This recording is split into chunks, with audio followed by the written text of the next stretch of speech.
Betul tak orang kata kalau jahil tak belajar agama dosa yang sangat besar? Betul. Kerana bila kita jahil boleh jadi kafir. Jahil cakap keluar agama. Ini tengok orang cakap dalam Facebook, dalam Instagram, dalam TikTok, ikut suka dia nak cakap. Ada yang cakapan dia menyebabkan dia sudah jadi kafir, laknatullah. Ada orang cakap dengan ditulis gitu, dia sudah kekal dalam api neraka kalau mati dia. Kenapa? Kerana jahil. Tengok ni budak-budak muda kan, dia ajar balik tu. Kenapa? Kerana dia jahil. Kalau dia pergi ngaji, dia belajar, dia tak kata. Dia tahu ilmu. Faham? Tapi oleh kerana dia jahil, dia kata. Faham? Ulama dunia dia konten lagi. Mana dia pandai lagi pada ulama dunia? Orang jahil. Nak? Macam orang bodoh lah cakap, nah, dia tengok orang putih buat pelik-pelik kan? Oh, pelik-pelik kan? Stameng kan? Oh, aku boleh buat gini. Orang bodoh. Kalau orang cerdik tak kata gitu. Dia tahu dah payung. Tahu lagi. Nah, tapi kalau budak-budak, nah, dia boleh buat. Ni adik boleh buat ni? Boleh budak. Molek dah tu dia buat. Tahu lagi. Apa? Pasal dia dah uti benda. Faham? Jadi kalau kita tak belajar bahaya. Orang di zaman Nabi seorang, dia ambil wuduk tapi dia tak belajar. Dia pakai tengok orang.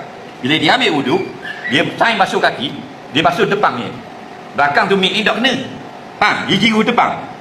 Dalam Quran kata wa arjulakum ilal ka'bain, wajib membasuh kakimu semua sampai dengan apa pun lagi. Faham? Nabi pun tengok belakang tak sapu. Nabi kata wailul lil aqab minan nar, celaka dua kaki lelaki ini dalam neraka jahanam hari kiamat ni. Tu zaman Nabi, depan muka Nabi. Betul tak? Zaman paling berkat. Tengok Nabi kata gitu. Tak belajar punya masa masuk neraka ni. Nah, tu zaman paling berkat. Dah kita dah tak belajar, duduk pula zaman paling suai. Zaman tipu lah ni kan? Ke tak tahu? Nah, Nabi kata zaman ni zaman penuh dengan tipu daya. Sayakunu 'alan nasi sanawatul khada'atun yukazzabu fiha shadiq wa yusaddaqu fiha kadhib. Kamu nanti akan lalu satu zaman yang penuh dengan tipu daya kacau bilau. Pada zaman itu orang yang cakap benar, orang kata bohong, orang yang cakap bohong, orang kata benar. Betul tak zaman kita? Ada. Dah kita ni tak mengaji, dah lah duduk zaman paling kacau bilau, tak mengaji pula. Hak depan Nabi tadi zaman paling berkat. Nabi kata masuk neraka kalau ambil wuduk ni. Faham belajar dah. Nah, siang cari duit, malam mari dengar sekejap.